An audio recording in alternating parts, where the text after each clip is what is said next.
यो यो यां यां तनुं भक्तः श्रद्धयार्चितुमिच्छति तस्य तस्याचलां श्रद्धां तामेव विदधाम्यहम्। यः यः यां यां तनुं भक्तः श्रद्धया अर्चितुम् इच्छति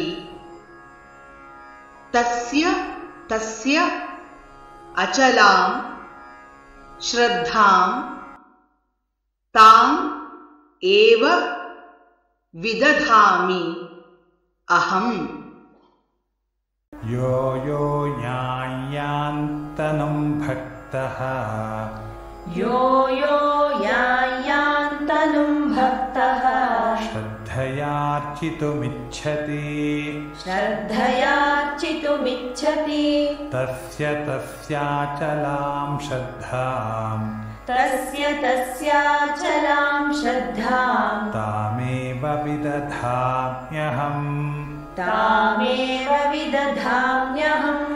यो यो यां यां तनुं भक्तः श्रद्धयार्चितुमिच्छति यो यो यां यां तनुं भक्तः श्रद्धयार्चितुमिच्छति तस्य तस्याचलां श्रद्धां तामेव विदधाम्यहम्। तस्य तस्याचलां श्रद्धां तामेव विदधाम्यहम्। यो यो यां यां तनुं भक्तः श्रद्धयार्चितुमिच्छति तस्य तस्याचलां श्रद्धां तामेव विदधाम्यहम्।